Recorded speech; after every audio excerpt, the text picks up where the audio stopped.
بسم الله الرحمن الرحيم. قال الله تعالى في كلامه المجيد وفي فرقانه الحميد وما آتاكم الرسول فخذوه وما نهاكم عنه فانتهوا صدق الله العظيم. وقال النبي صلى الله عليه وسلم عليكم بسنتي وسنة الخلفاء الراشدين المهديين تمسكوا بها وعضوا عليها بالنواجذ أو كما قال عليه الصلاة والسلام. সর্বপ্রথম মহান আল্লাহ পাকের প্রশংসা জ্ঞাপন করি, যিনি আজকে আমাদেরকে এখানে বসার তৌফিক দান করেছেন, জন্য বলি আলহামদুলিল্লাহ। রাসূল মাকবুল সাল্লাল্লাহু আলাইহি ওয়াসাল্লামের শানে দরুদ পাঠ করি সাল্লাল্লাহু আলাইহি ওয়াসাল্লাম। সম্মানিত ভাইরা, এই গুটি কয়েক ভাই যারা আমরা বসেছি, তাদের অন্তরে যে ঈমান আছে সেই ঈমানের ডাকেই তারা এখানে চলে এসেছে। এজন্য আমরা নিয়ত করি, আল্লাহ পাকের কাছে আশা করি, দোয়া করি, যেভাবে আল্লাহ তাআলা আমাদেরকে উলামায়ে কিরামের সাথে, দ্বীন দরদি ভাইদের সাথে, মুখলিস ভাইদের সাথে কোরআনের এই মজলিসে, কোরআনের আলোচনায় নিয়ে এসেছে, আল্লাহ যেন আমাদের সকলকে জান্নাতে ঠিক এইভাবে নিয়ে যায়, জন্য বলি আল্লাহুম্মা আমিন। আল্লাহুম্মা আমিন। সম্মানিত ভাই, আল্লাহ তাআলা আমাদেরকে যে কি ঈমান নামক দৌলত দান করেছেন, এটি মহামূল্যবান সম্পদ। পবিত্র কোরআনুল মাজিদের সূরা আম্বিয়া মহান আল্লাহ রাব্বুল আলামিন 25 নম্বর আয়াতে বলেন, ওয়া মা আরসালনা মিন ক্বাবলিকা মির রাসূলিন ইল্লা নূহি ইলাইহি আন্নাহু লা ইলাহা ইল্লা আনা ফা'বুদুন। আল্লাহ তাআলা বলেন, হে রাসূল আপনি বলে দিন, হে রাসূল, হে মুহাম্মদ আরবি আপনি বলে দিন, আমি আপনার পূর্বে যত নবীকে পাঠিয়েছি সমস্ত নবীকে এই কথা ওহী করেছি যে আপনি বলুন যে আল্লাহ ছাড়া কোনো মাবুদ নেই, তিনি এক, এবং সেই আল্লাহ আমি এক, আমারই উপাসনা করো। এটি শুনতে খুব ছোট্ট আয়াত, 2 মিনিটে বলে দিলাম, কিন্তু আমরা জানি ইতিহাসের পাতা রক্তাক্ত হয়ে আছে। যখন এই ছোট্ট পরিসরের কথাটি রাসূল মাকবুল আরবি সাল্লাল্লাহু আলাইহি ওয়াসাল্লাম মক্কা থেকে তায়েফে গিয়ে মানুষের কাছে তুলে ধরলেন আর বললেন যে এক আল্লাহকে মেনে নাও, দুনিয়াবি কোনো স্বার্থে নয়, আমাকে টাকা দিতে হবে না, পয়সা দিতে হবে না, শুধু আল্লাহকে মেনে নাও, বুত মূর্তি পূজাকে ছেড়ে দাও, ঠাকুরকে ছেড়ে দাও, বিভিন্ন অংশীদারকে শিরিক করা ছেড়ে দাও আর আল্লাহকে মেনে নাও। এতটুকু বলার কারণে রাসূল মাকবুল আলাইহিস সালাতু ওয়াস সালামকে যে নির্যাতন করা হয়েছিল, রাসূল আলাইহিস সালাতু ওয়াস সালাম যখন তাইফ থেকে আসছেন, তো রাসূল সাল্লাল্লাহু আলাইহি ওয়াসাল্লামকে তৎকালীন সময়ের যুব সমাজ হাতে পাথর নিয়ে রাসূল সাল্লাল্লাহু আলাইহি ওয়াসাল্লামকে ঢিল মারছেন, রাসূল সাল্লাল্লাহু আলাইহি ওয়াসাল্লামকে পাথর মারছে, রক্তাক্ত হয়ে যাচ্ছে। রাসূল যখন রক্তাক্ত হয়ে যাচ্ছেন, শরীর থেকে রক্ত বার হচ্ছে, চতুর্দিক থেকে পাথর আর পাথর আসছে। রাসূল সাল্লাল্লাহু আলাইহি ওয়াসাল্লামকে বাঁচাতে গিয়ে সাহাবী যায়েদ বিন সাবিত রাদিয়াল্লাহু তাআলা বুক পেতে দিলেন যে পাথর আসবে, নবীকে আমার সিনায় লাগবে, তো নবীকে যেন টাচ না করে, তাকে যেন জখমি না করে। হযরত যায়েদ বিন সাবিত রাদিয়াল্লাহু তাআলা এক সময় বেহুশ হয়ে গিয়েছিলেন। সম্মানিত ভাইরা, যে ঈমান নামক দৌলত আমরা পেয়েছি আর যে ঈমানের মেহনত করার জন্য আল্লাহ তাআলা যুগ যুগে নবী আম্বিয়ায়ে কিরামকে পাঠিয়েছেন, সেই ঈমান এত বড় জিনিস, সেই ঈমান থাকার কারণেই আমাদের উপর যুগ যুগ ধরে মুসলমানদের উপর অত্যাচার করা হয়েছে। শুধু এতটুকু বলার জন্য যে তোমার অন্তরে যে নিয়ত আছে, তোমার অন্তরে যে ঈমান আছে, ঈমানটাকে ছেড়ে দাও, সব শেষ হয়ে যাবে। বেশি দূরের কথা নয়, আজ থেকে প্রায় কয়েক বছর পূর্বে, কয়েক দশক পূর্বে যখন সোভিয়েত ইউনিয়ন ছিল, আপনারা জানেন 1990 এর দশকে সোভিয়েত ইউনিয়ন টুকরো টুকরো হয়ে যায়। সে যখন ছিল, তার বিশাল একটা জায়গা রাজত্ব ছিল। সেই সময় তুর্কিস্তান, তুর্কি, কাজাখস্তান, এই সমস্ত মুসলিম এলাকাগুলো, রাষ্ট্রগুলো সোভিয়েত ইউনিয়নের দখলে ছিল। সোভিয়েত ইউনিয়ন এলান করেছিল, আমার এই রাজ্যে সোভিয়েত ইউনিয়নে কেউ যেন রোজা না রাখে, রমজান মাস হলে পুলিশরা রমজান মাসের সময় টহল দিত যে রাত্রিবেলায় যেন কোথাও সেহরির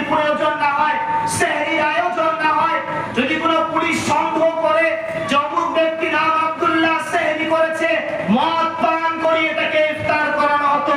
যদি জানা যেত যে অমুক জায়গায় কোরআনের দার্স দেওয়া হচ্ছে, কোরআন কি শেখানো হচ্ছে, সেখানে তাকে শুধু নয় তার পরিবারের সবাইকে জেলে ভরিয়ে দেওয়া হতো। এমন অত্যাচার করা হয়েছে। কোরআন তো দূরের কথা, কোরআনের কোনো কপি, কোরআনের কোনো জেরক্স রাখাও নিষেধ ছিল। এমন পরিস্থিতি একদিন দুদিন নয়, মুসলিম সমাজের উপর এই কয়েক দশক পূর্বে সোভিয়েত ইউনিয়নের সময় 70 বছর 7 দশক ধরে মুসলিম সমাজের উপর একটি বৃহৎ আকারের মুসলিম সমাজের উপর অত্যাচার করা হয়েছে। শুধু এতটুকু করার জন্য ঈমানকে ছেড়ে দাও, নাস্তিক হয়ে যাও, কমিউনিস্ট হয়ে যাও, তাহলেই তোমরা ছুট পেয়ে যাবে। সম্মানিত ভাইরা, আপনি মনে করছেন যে আজকে আমরা এই ছোট্ট একটি মজলিসে বসে আছি, আমরা কি মূল্যবান, আমাদের অন্তরে আর কি আছে, কি আর দাম আছে? আরে আপনার দাম কি আছে? একটু ইতিহাস পড়ুন, একটু গবেষণা করুন, একটু দেখুন ঈমানের কি দাম। যে ঈমান থাকার কারণে সময় সময় আপনার উপর অত্যাচার করা হয়, যে দাড়ি মুখে রাখার কারণে সময় সময় আপনাকে টর্চার করা হয়, যে কোরআনকে পড়ার জন্য সময় সময় আপনাকে টর্চার করা হয়। একটু দেখুন কেন এগুলো করা হয়। এগুলো আজকে নয়, রাসূল মাকবুল আরবি সাল্লাল্লাহু আলাইহি ওয়াসাল্লামের সময় থেকে, রাসূল পাক আলাইহিস সালাতু ওয়াস সালামের সময় থেকে ঈমানকে নিয়ে আসার কারণে এগুলো ছিল যে যারা ঈমান বিরোধী মুশরিক কাফির তারা এগুলো করেছে। এ থেকেই প্রতীয়মান হয় যে আমাদের অন্তরে যে ঈমান আছে এটা কত মূল্যবান বিষয়, এটা কত মূল্যবান বিষয়। এখন আসুন, এই ঈমানকে আমাদের হেফাজত করতে হবে কি হবে না ভাই? হবে। যার ঘরে সোনা আছে তাকে একটু হেফাজত করতে হবে। যার ঘরে সোনা আছে তার ঘরটা বেশি যত্নশীল থাকে। সে কি করে? বাড়ির গেটে তালা লাগিয়ে দেয়, দরজায় তালা লাগিয়ে দেয়, আলমারিতে তালা রয়েছে, আলমারির ভিতরে আবার আলমারি সেখানেও তালা আছে। এতগুলো চাবি দিয়ে এতগুলো সংরক্ষণ করা হচ্ছে কেন? তার কাছে কি মূল্যবান সম্পদ আছে, চুরি যেন না হয়েছে। এভাবে যখন আমরা বুঝতে পারবো যে আমাদের কাছে কি মূল্যবান সম্পদ আছে, এই মূল্যবান সম্পদের রেট, এই মূল্যবান সম্পদের মান, এই মূল্যবান সম্পদের কিমত পৃথিবীর কোন দৌলত মোকাবিলা করতে পারে না, পৃথিবীর কোন জিনিসের কাছে নেই। তখন আমাদের ঈমানকে যত্ন করা, ঈমানের হেফাজত করা সহজ থেকে সহজতর হয়ে যাবে।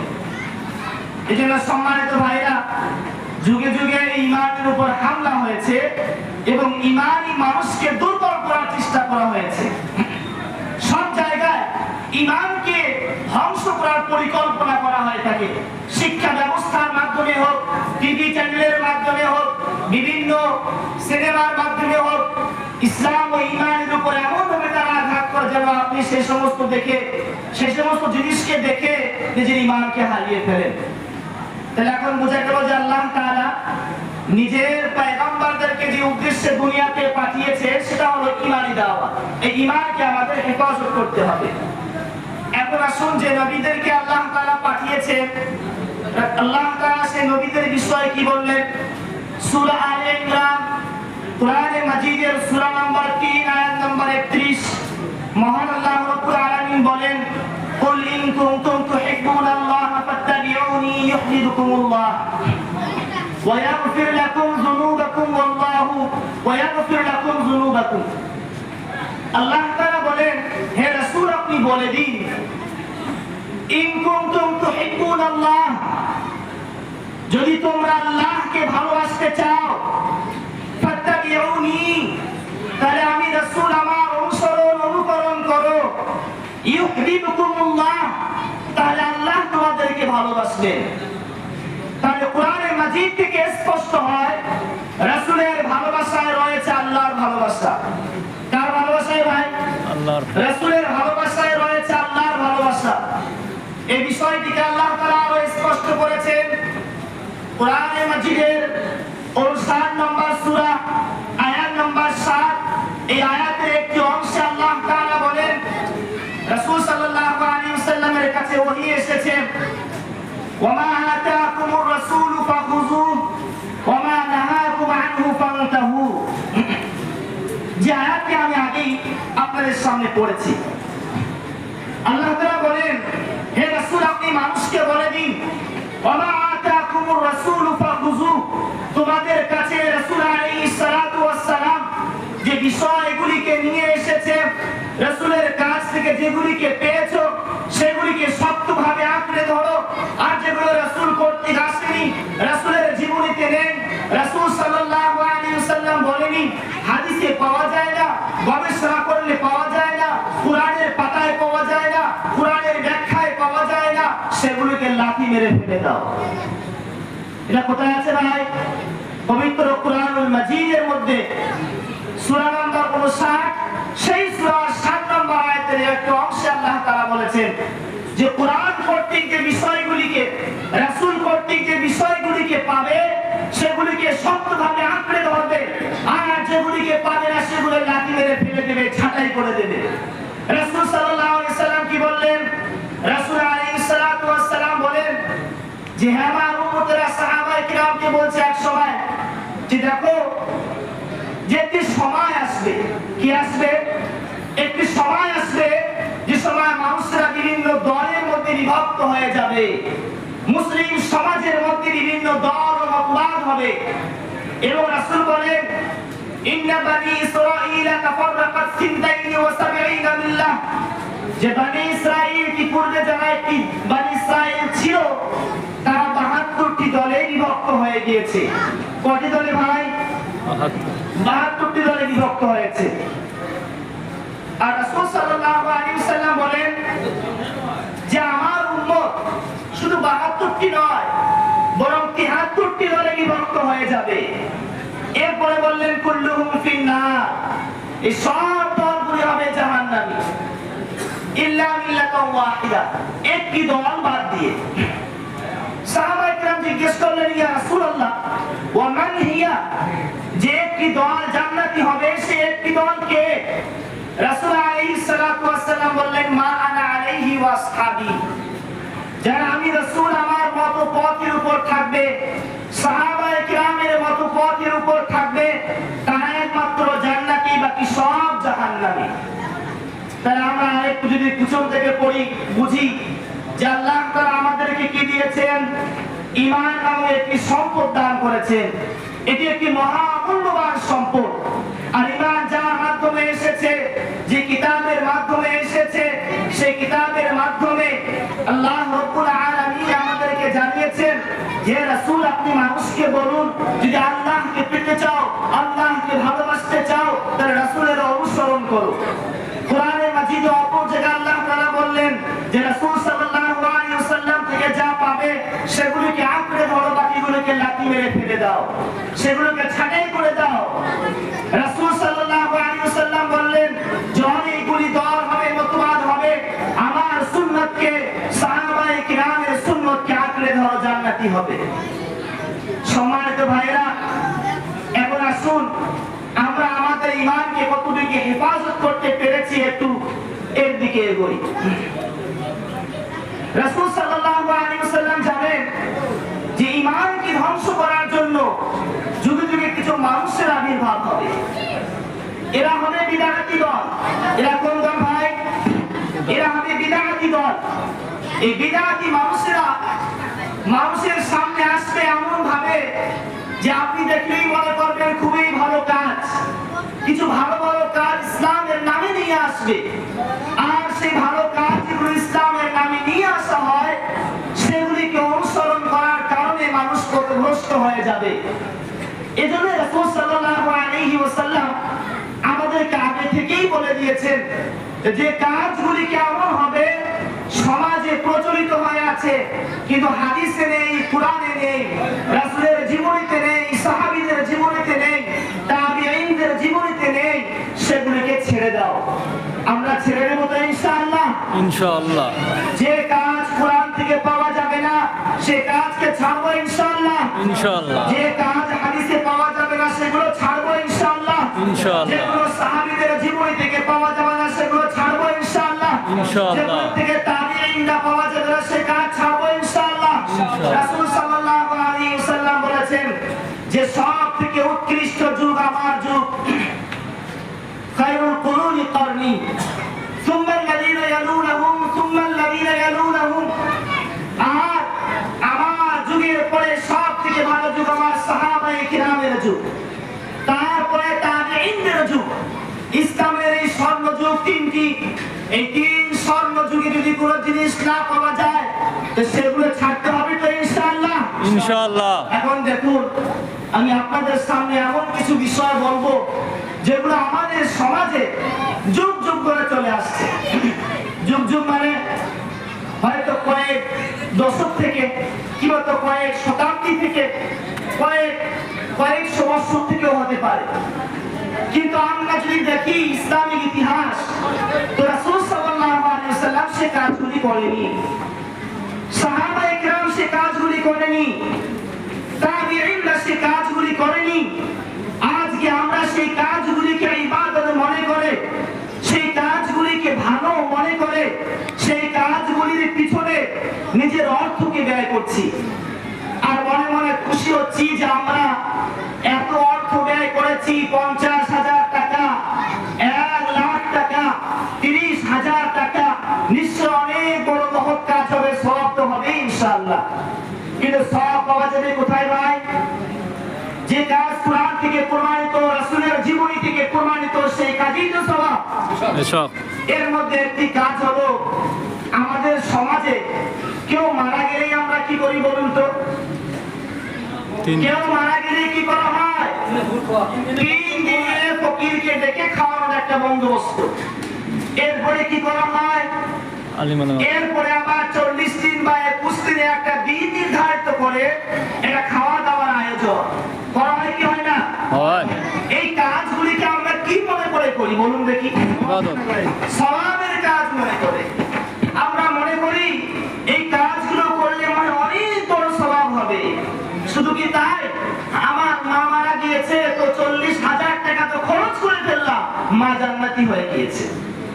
আমার আব্বাজান মারা গিয়েছে, 50,000 টাকা জমি বন্ধক রেখে খরচ করে ফেললাম, আব্বাজান জান্নাতের টিকিট পেয়ে গিয়েছে।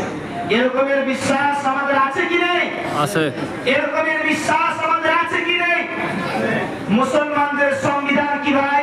কোরআন, কোরআনে মাজিদ। এখন আসুন আমাদের এই কাজগুলিকে কোরআন থেকে একটু দেখি, কোরআনে কি পাওয়া যায় কিনা। কোরআন, পবিত্র কোরআনুল মাজিদকে শুরু থেকে শেষ পর্যন্ত পড়ুন, কোরআনে মাজিদের গবেষণা করুন, আরে কোরআনে মাজিদের তাফসীরগুলো পড়ুন, কোরআনে মাজিদের তরজমা পড়ুন। ইসলামী যুগ থেকে শুরু করে, নবী আলাইহিস সালাতু ওয়াস সালাম থেকে শুরু করে কোরআনে মাজিদের যারা তরজমা তাফসীর লিখেছে, সেই তরজমা তাফসীরগুলো পড়ুন। শিক্ষিত ভাইদের বলবো তাফসীরগুলো দেখুন, দেখুন তো কোথাও পাওয়া যায় নাকি রাসূল আরবী সাল্লাল্লাহু আলাইহি ওয়াসাল্লামের সন্তান যখন ছোট ছোট সন্তানগুলো মারা গেল, নিজের ছেলেগুলো মারা গেল, রাসূল আলাইহিস সালাতু ওয়াস সালাম নিজের জীবদ্দশায় ওই 3 দিনের ফকিরকে খাইয়েছেন নাকি? রাসূল সাল্লাল্লাহু আলাইহি ওয়াসাল্লাম কাম নামে এসে 40,000 টাকা খরচ করেছেন নাকি? রাসূল আলাইহিস সালাতু ওয়াস সালাম খাওয়া দাওয়ার মজমা করেছেন নাকি? আপনি আবার দেখুন, রাসূল সাল্লাল্লাহু আলাইহি ওয়াসাল্লামের ইন্তেকাল হয়ে গেল, রাসূলের সাহাবায়ে কিরাম উপস্থিত রয়েছেন, সাহাবায়ে কিরাম কাম করলো নাকি? সাহাবায়ে কিরাম 40টা করেছে নাকি? সাহাবায়ে কিরাম 3 দিন করেছে নাকি? সাহাবায়ে কিরামের যুগ শেষ হয়ে গেল, তাবেঈনদের যুগ আসলো, আপনি দেখুন তো তাবেঈনরা এই সমস্ত কাজ করেছে নাকি? তাবেঈনরা মানুষকে জড়ো করে খাওয়া দাওয়ার নামে উৎসব করেছে নাকি? তাবেঈনদের জীবনীতে নেই, সাহাবায়ে কিরামের জীবনীতে নেই, কোরআনের পাতায় নেই, হাদিসের পাতায় নেই, বরং ফিকহের কিতাবে লেখা আছে ওয়ায়াকরাহু ইত্তিখাযু যিয়াফা মিনাত তাআম মিন আহলিল মাইয়িত ওয়াহিয়া বিদআতুন মুস্তাকবিহা। ফতোয়ার কিতাবে লেখা আছে বরং যে মৃত ব্যক্তির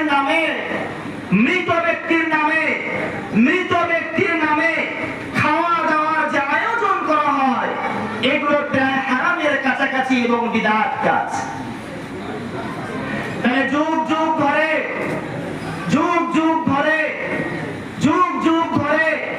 শত সহস্র কোটি টাকা মুসলিম সমাজের ব্যয় হয়েছে এমন খাতায়, যার থেকে মুসলিম সমাজ একটা পরিমাণ সওয়াব পায়নি, কিন্তু উদ্দেশ্য ছিল যেন সওয়াব পেয়ে যায়।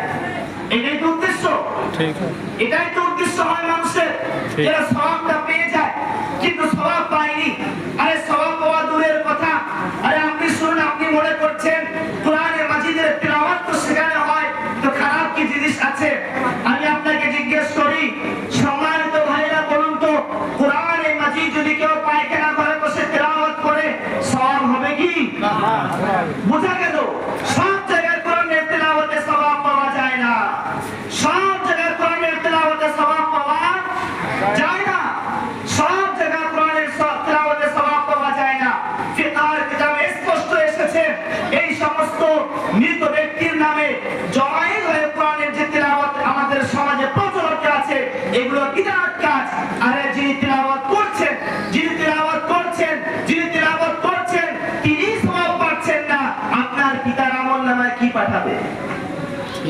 আপনার মায়ের আমলনামায় কি পাঠাবে, আপনার বাবার আমলনামায় কি পাঠাবে?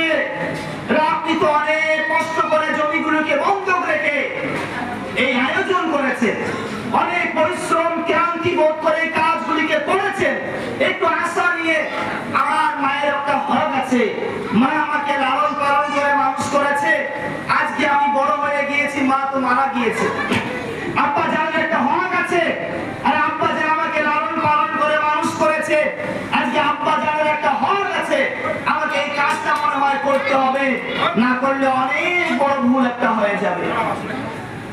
আবার সম্মানিত ভাইরা একটু দেখবেন যে আমাদের সমাজ কোন জায়গায় গিয়েছে। আমাদের সমাজে দ্বীনি ইসলামী মেহনত, দ্বীনি ইসলামী কালচার, দ্বীনি ইসলামী গবেষণা, ইসলাম প্রেমিকতা, ইসলামিক কিতাবাতি না পড়ার কারণে কোন জায়গায় গিয়েছে একটু দেখুন। এক ব্যক্তির বাবা মারা গিয়েছে, তো যদি একটু সময় বেশি হয়ে যায়, এখনো সে কি করেনি, অনুষ্ঠান করেনি, আয়োজন করেনি, এখনো চিন্তা ভাবনা করেনি, টেনশনে আছে, টাকা পয়সা হাতে নেই, তো রাস্তা দিয়ে হাঁটলে মানুষ বলতে কি রে বাপের যে একটা দায় আছে উদ্ধার করলি না, এখনো দায়টা উদ্ধার কর, দায় উদ্ধার না করলে কি হবে? ছেলে তখন ভাবে দায় তো এলাকার সকলেই বলছে একটা দায় আমার কাঁধে আছে, বাপ মারা গিয়েছে, এই দায়টাকে মনে হয় উদ্ধার করতে হবে। এই দায়কে উদ্ধার করতে গিয়ে একটু চিন্তা করুন ভাইরা, যাবতীয় কথা রেকর্ড হচ্ছে, একটু চিন্তা করুন যে আমাদের অবস্থা কোথায় গিয়েছে, আর মুসলিম সমাজকে আমরা কতটা নিচে নিয়ে গিয়েছি। এই দায়কে উদ্ধার করতে গিয়ে আমাদের সমাজের এক শ্রেণীর গরিব ভাইদেরকে আরে মানুষের কাছে হাত পাততে বাধ্য করা হয়, হয় কি না? চান্দা হয় না, ধরাধরি হয় না, জমকের দায়টাকে উদ্ধার করতে হবে, মানুষের ভিক্ষা দাও, মানুষ একটু দান করো, লোকটাকে সেই মানুষটাকে আর্থিকভাবে গরিব হওয়ার কারণে সমাজের কাছে এতটাই ছোট করা হলো যে দায়ের নামে একটি বিদআতি কর্মকে প্রতিপালন করার জন্য, একটি বিদআতি কাজকে করার জন্য সমাজের মানুষ থেকে মানুষের কাছে হাত পাততে বাধ্য করলো। আর একটু ভাবুন, মানুষ তো যারা আমাদের শত্রু, যারা ইসলাম নিয়ে সর্বদাই কথাবার্তা বলে, ইসলামের বিপক্ষে কথাবার্তা বলে, তারা তো হাসে হাসে একই মুসলিম সমাজ দেখো কেউ মারা গিয়েছে আর তার দায় উদ্ধার করার নামে এক ভাইকে মানুষের কাছে হাত পাততে বাধ্য করা হয়েছে, এটা কি ইসলামিক শিক্ষা? হাসে। আপনি কি মনে করেন ইসলামিক শিক্ষা? আপনি কি মনে করেন কোরআনে মাজিদে শিক্ষা দিয়েছে? না। আপনি কি মনে করেন কোরআনে মাজিদে শিক্ষা দিয়েছে? কোরআনে মাজিদে শিক্ষা দেয়নি। রাসূলের জীবনী থেকে শিক্ষা পাওয়া যায় না, তাবিঈনদের জীবনী থেকে শিক্ষা পাওয়া যায় না, ফিকহের কিতাব থেকে শিক্ষা পাওয়া যায় না, ইমাম আবু হানিফা বলেনি, ইমাম শাফিঈর জীবনী থেকে পাওয়া যায় না, ইমাম মালিক রাহমাতুল্লাহ আলাইহির জীবনী থেকে পাওয়া যায় না, ইমাম আহমদ বিন হাম্বলের জীবনী থেকে পাওয়া যায় না। এই ধরনের কুকর্মগুলিকে আমাদের সমাজে বাস্তবায়ন করার খুব চেষ্টা করা হয়, হয় কি হয় না? হয় কি হয় না ভাই? হয়। হয় কি হয় না? হয়। হয়।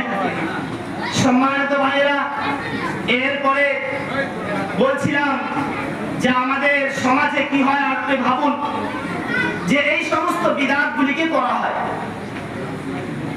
এরপরে হয় যে যাদের টাকা পয়সা আছে তারা কি মনে করে যে আমার তো টাকা পয়সা রয়েছে, তো কাজটা করি, অসুবিধা কি আছে? টাকা পয়সা গুলো আপনি পানির সাথে মিশিয়ে দিয়েছেন, কোনো কাজ হয়নি, কোন রকমের কোনো কাজ হয়নি। তবে সমাজে বহুকাল ধরে এগুলি চলে আসছে। বহুকাল মানে কি ভাই? কোরআনে মাজিদ আসার সময় কতটা হয়েছে? 1400 বছর পেরিয়ে গেছে। আপনি যখন আমাকে বলবেন যে বহুকাল ধরে আসছে, তো আমি আপনাকে জিজ্ঞেস করবো, আপনি বলুন যে 1450 বছরের হিস্ট্রি কি আপনি জানেন? আপনি কি বলতে পারেন যে 1450 বছর ধরে সমস্ত রীতি রেওয়াজ গুলো আছে? আপনি কি বলতে পারেন যে 1450 বছর ধরে এগুলি চলছে? আরে আপনি তো আমাকে বলবেন যে আমার বাপ করেছে, আপনি আমাকে বলবেন আমার দাদা করেছে, সব যদি হিসেব করে আমি দেখে নেই তাহলে সব মিলে না হয় 200 বছর হবে।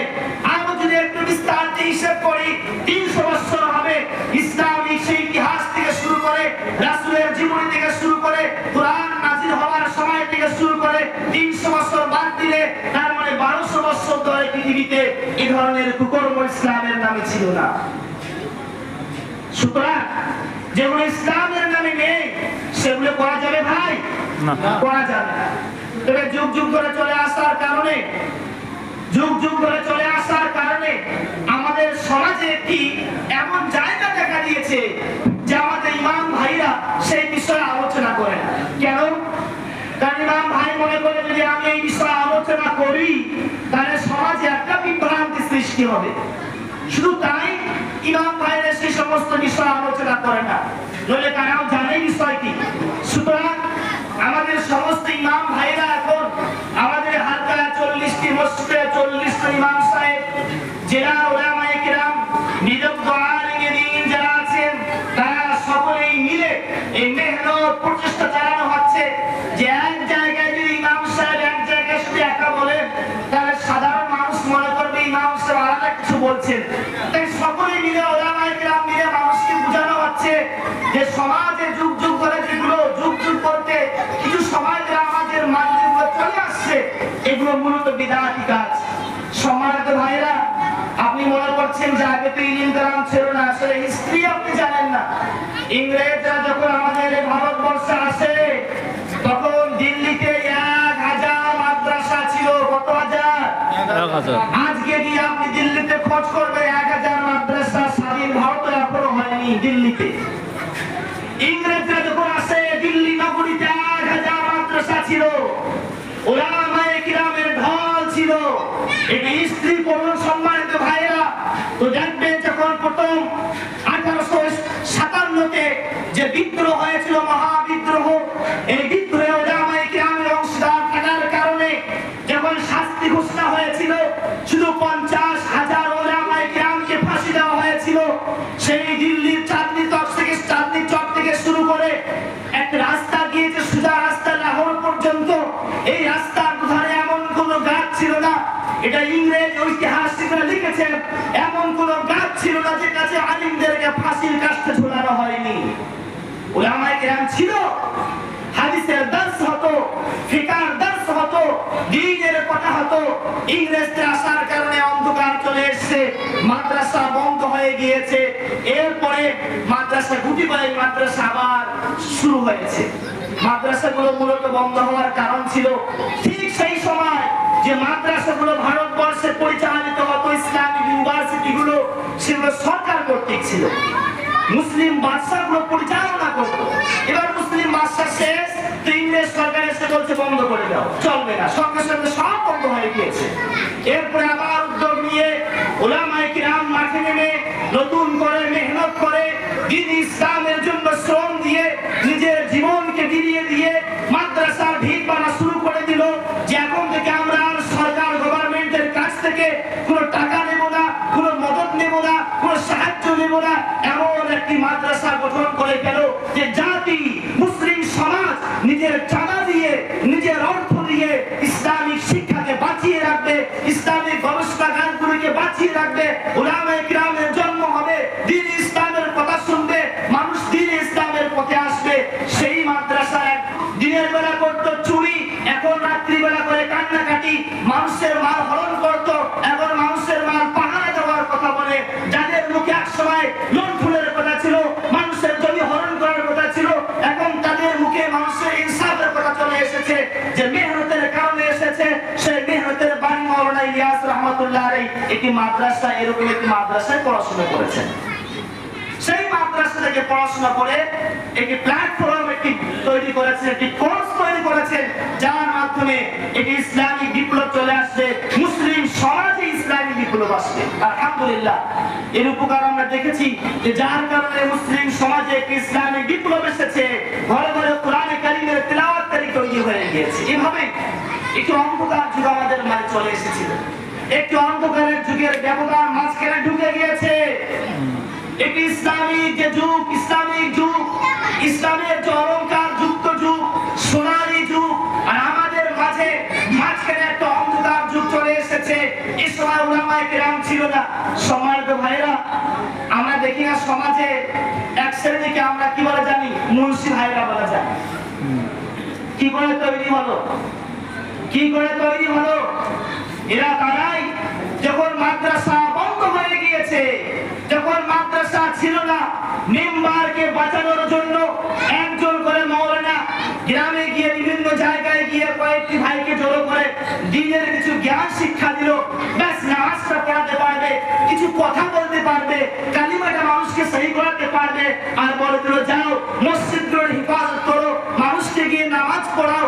তারাই তখন দ্বীন ইসলামের হেফাজত করেছে, আমাদের মেম্বারের হেফাজত করেছে, আমাদের মসজিদের হেফাজত করেছে, আমাদের সমাজের ইমানের হেফাজত করেছে। কিন্তু তারা প্রকৃতপক্ষে সেই প্ল্যাটফর্ম পায়নি, সে জায়গাটা তখন ছিল না, যার কারণে সে সমস্ত বিষয় আলোচনাগুলো আমাদের মাঝে আসেনি, মাঝখানে গ্যাপ চলে এসছে। আর এই কারণে বহুকাল ধরে আমাদের সমাজে ধরনের কাজ চলে আসছে। এখন আলহামদুলিল্লাহ আমাদের সমাজ আবার জেগেছে, শুধু আজ থেকে না, অনেক আগে থেকে জেগেছে। হয়তো আজকে আমরা আপনাদের এলাকায় আসতে পেরেছি বিনা স্বার্থে, শুধু এতটুকু বলার জন্য যে বিভিন্ন কাজ যেগুলো আপনারা যুগ যুগ ধরে করছেন, সেগুলো আমরা ইসলামিক স্কলাররা পড়াশোনা করে, যত মুফতি আছে পড়াশোনা করে কোনো হাদিসে পাইনি, কোনো কোরআনে পাইনি, বরং ইসলামিক ঐতিহাসিক ইসলামিক স্কলাররা লিখেছেন এগুলো বিদআত এবং কুফর। এগুলো আমাদের মাঝে আসা একটি মূল কারণ হচ্ছে যে যখন আমাদের মাঝে ইসলামিক গ্যাপ চলে আসছে, অন্ধকার যুগের গ্যাপ চলে এসেছে, ঠিক সেই সময় আমরা যেখানে উঠা বসা করি, এই হিন্দু ভাইদের সাথে আমাদের সম্পৃক্তি আছে, সেখানে আমরা উঠা বসা করি। সুতরাং আমরা আমাদের সংস্কৃতি ভুলে গিয়েছিলাম।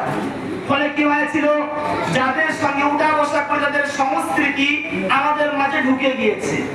আমরা যদি বিভিন্ন শাস্ত্র পড়ি, বিভিন্ন ধর্মীয় হিন্দু ভাইদের ধর্মীয় শাস্ত্রগুলি পড়ি, তাহলে সেখানে পাওয়া যায় যে মৃত ব্যক্তির নামে সেখানে বিভিন্ন ভোজনের আয়োজনের কথা আছে। সেখানে আছে যে মৃত ব্যক্তির নামে কিছু কোরআনের পড়ার আয়োজন করবে, কোরআন পড়বে, বেদ পড়বে, এই ধরনের কিছু কথা পাওয়া যায়।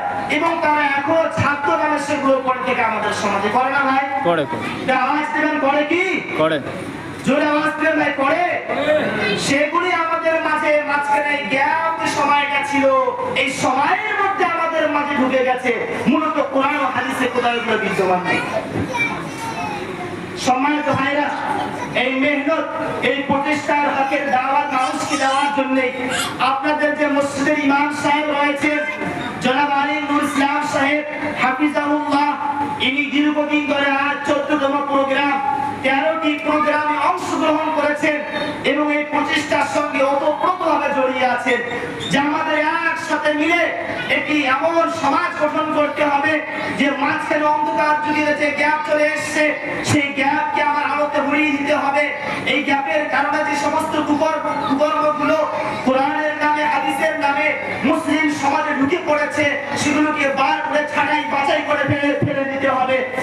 আলহামদুলিল্লাহ আমরা সাথ পেয়েছি, এবং শুধু সাথ নয়, জনাব আলী নুর ইসলাম সাহেব ওতপ্রোতভাবে জড়িয়ে এমনকি কয়েকটি জায়গায় সভাপতিত্বের পদ অংশগ্রহণ করে তিনি এই কাজগুলি করেছেন। আলহামদুলিল্লাহ আজকে আমরা সেখানে সে আলোচনাগুলি করছি। সম্মানিত ভাইরা, আমার পরেও আরো আলোচনা আছে, দীর্ঘ আলোচনার আমার সময় নেই, আরো কিছু কথা এখনো বাকি আছে।